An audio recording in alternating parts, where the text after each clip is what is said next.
I'm a guy talking about finance, not because I'm rich, not because I have a fancy degree, but because nobody taught us this stuff in school. Your salary is not your wealth. How you manage it is. Most people earn, spend, and wonder where it all went. Every single month. How do you fix? Simple, spend less than you earn, invest the difference, and be patient. That's it. No secret, no shortcut. Just discipline, time, and the right habits. Follow me, and let's build something real. Here is something that most people will not admit out loud. The majority of people around you right now, your coworkers, your friends, the people scrolling on their phones in the same room as you, are one bad month away from serious financial trouble. Not because they are lazy, not because they are stupid, and not because the economy is uniquely cruel to them. It is because they are following a pattern. A very specific, very predictable pattern. And almost nobody sees it until it is too late. By 2027, financial analysts are projecting that a significant portion of American households will be in a state of genuine financial distress. Not just tight, not just stressed, actually broke. And the terrifying part is not the number. The terrifying part is that most of the people inside that number had income. They had jobs. Some of them had decent salaries. They just had no idea what was slowly happening to them. This video is about that pattern. What it looks like. Why does it work so quietly? And why smart, hardworking people fall into it every single day without realizing it. Let's start with the thing nobody wants to say directly. Most people are not broke because of one big disaster. They are broke because of 1,000 small decisions that each felt completely reasonable at the time. That is what makes this pattern so dangerous. Every individual choice inside it has a logical justification. Every single one. And that is exactly why people never stop making those choices until the damage is already done. Think about someone you know, or maybe think about yourself, who makes a decent income and still has nothing saved. They are not blowing money on vacations to Europe or buying sports cars. They are just living, rent, car payment, subscriptions, going out a few times a month, buying things when they need them. Nothing crazy, nothing irresponsible on the surface. And yet at the end of every single month, there is nothing left. Sometimes less than nothing. That feeling, that confusion of where the money went, is the first sign that the pattern has already started. Here is what the pattern actually looks like when you break it down. It starts with income arriving and lifestyle immediately expanding to meet it. This is not greed. This is human nature. When money comes in, the brain interprets it as permission. Permission to relax a little. Permission to upgrade a small comfort. Permission to say yes to something you said no to last month. Nobody sits down and decides to inflate their lifestyle. It just happens. Naturally. Automatically. The raise comes in, and somehow the monthly expenses rise to absorb it within 3 months. The bonus arrives, and it is spent before the excitement of receiving it even wears off. Economists call this lifestyle inflation. But that term sounds too academic. In real life, it just feels like finally being able to live a little. And that feeling is exactly what makes it so hard to fight. The second part of the pattern is the absence of a gap. In personal finance, the gap is the space between what you earn and what you spend. That gap is where wealth is built. It is where security comes from. It is where options are created. Most people in 2026 have eliminated that gap entirely, not through one reckless decision, but through dozens of small ones over months and years. And once the gap is gone, any disruption at all becomes a crisis. A car repair, a medical bill, a week without work, things that should be manageable inconveniences become genuine emergencies. And emergencies lead to debt. And debt closes the gap even further. Now here is where the pattern gets darker. Once debt enters the picture, it changes the math in a way most people do not fully understand. When you carry a balance on a credit card, you are not just spending money you do not have. You are paying a premium for the right to spend money you do not have. The average credit card interest rate right now is above 20%. That means if you spend $1,000 on a credit card and pay it off slowly, you are not paying $1,000. You are paying $1,200, $1,400. Sometimes more. And that extra $200 or $400 does not go toward anything in your life. It goes toward nothing. It is money that disappears and leaves zero behind. No experience, no asset, no memory. Just a number on a bill that keeps your financial ceiling lower than it needs to be. But here is the part people really do not think about. Debt does not just cost you money. It costs you time. Every dollar you spend repaying interest is a dollar that could have been compounding for your future. The opportunity cost of carrying debt for 5 years in your 20s is not just the interest payments. It is the investment returns you never made. It is the financial position you never reached. It is the options you never had at 30 because the money was already gone at 25. That is not dramatic language. That is just math. And the math is brutal. Let's talk about the third layer of this pattern, because this is the one that is most invisible. Most people have a completely distorted relationship with their own financial reality. They know roughly what they earn. They have a vague sense of their big expenses. But they have almost no accurate picture of where their money actually goes on a day-to-day level. Studies consistently show that people underestimate their discretionary spending by 30 to 40%. That means if you think you spend $600 a month on food, entertainment, and small purchases, the real number is probably closer to $840 or $900. Every single month. That gap between the number in your head and the number in reality is silently draining your finances year after year. This is not a discipline problem. It is a visibility problem. You cannot fight something you cannot see clearly. And most people are operating completely blind, navigating their financial lives with a blurry, optimistic, inaccurate map of their own spending. The subscription economy has made this dramatically worse. The average American now pays for between 12 and 15 recurring subscriptions. Streaming services, fitness apps, software tools, delivery memberships, cloud storage. Each one is small. $6 here, $14 there, $9.99 somewhere else. None of them feel significant. Together, they can easily add up to $150 to $200 a month, leaving your account quietly, automatically, without you ever actively choosing to spend it. That is $2,400 a year going toward things you may barely use, in amounts small enough that you never stop to question them. Now let's go a level deeper, because the financial pattern is actually a symptom of something else.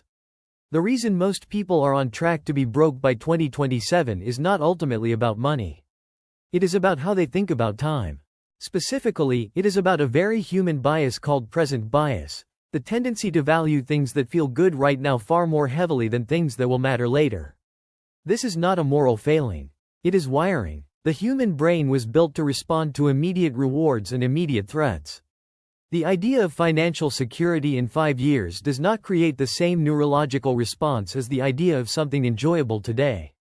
And so the brain, left to its own defaults, will almost always choose now over later.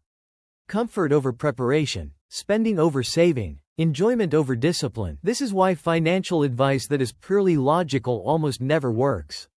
Telling someone to stop buying coffee and invest the difference is mathematically correct and psychologically useless. It ignores the fact that the coffee is not really about the coffee. It is about the small moment of pleasure in an otherwise stressful morning. The real problem is not the $5. The real problem is that the future does not feel real enough to compete with the present. And until a person genuinely internalizes the reality of what their financial life will look like at 35, 40, or 50 if nothing changes, the logical advice bounces right off. Here is the contrast worth examining carefully.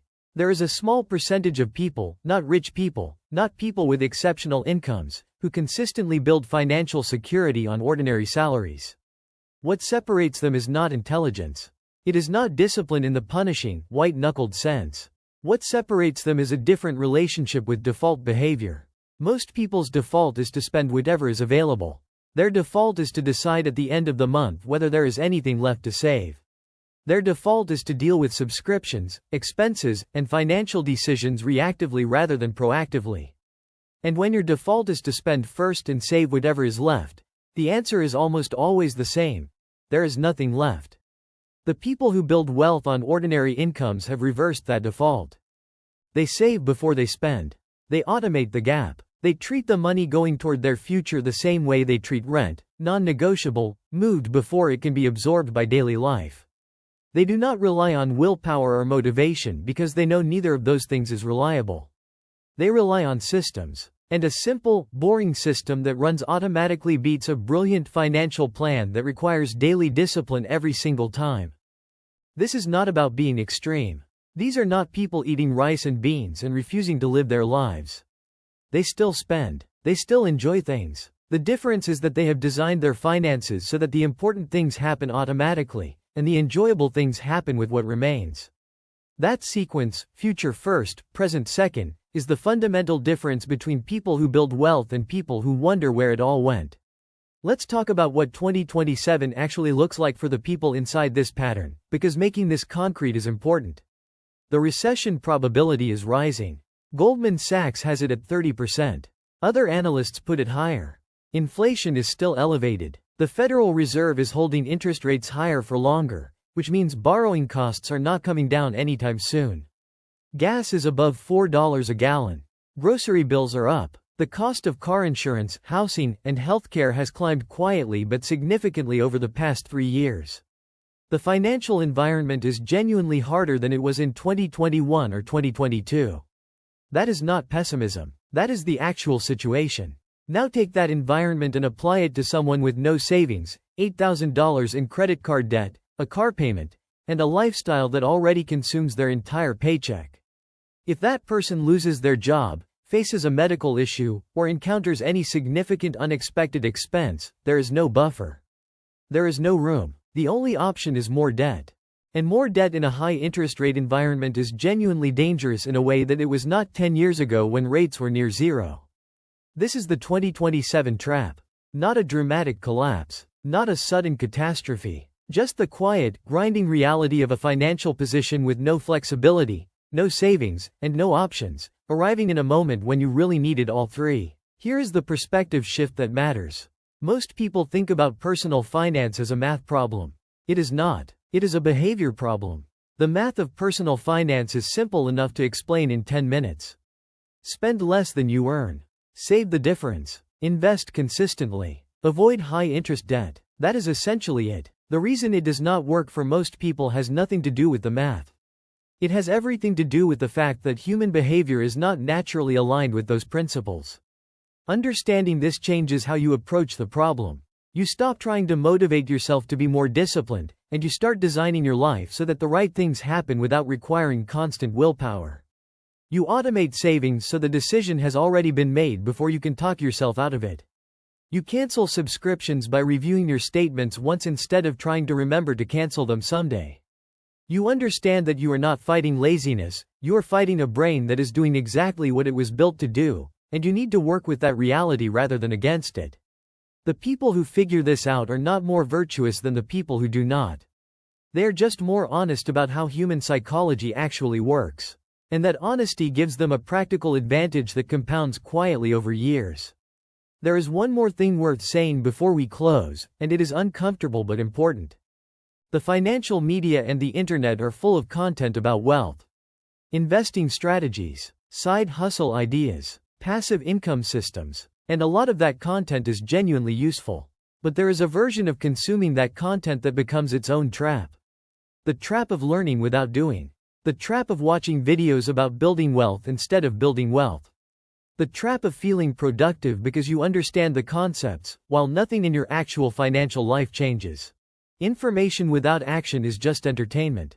And if you have spent significant time learning about personal finance while your savings account stays empty and your credit card balance stays high, the gap is not knowledge. The gap is execution. The gap is the distance between knowing what to do and actually doing it. And that gap, for most people, is never closed by more information. It is only closed by making one specific decision and automating it before the enthusiasm fades. So here is what this all comes down to. The pattern that will leave most people broke by 2027 is not dramatic. It is not a failure of intelligence or character. It is the quiet compounding of invisible spending, automatic lifestyle inflation, eliminated savings gaps, and a present-biased brain doing exactly what it was designed to do in a financial environment that has never been more expensive or more uncertain. The pattern is predictable, which means it is also preventable. But only for people who can see it clearly enough to decide they want a different outcome, and then build the systems that make that outcome automatic, rather than depending on motivation they may not feel next week. Most people will not do that. Most people will continue operating on default settings in a world that has been specifically designed to drain their finances slowly and quietly. And by 2027, the consequences of that will be visible in a way they are not quite yet. The question is simple, even if the answer requires real effort. When you finish watching this, are you going to be someone who recognized the pattern, or someone who was inside it?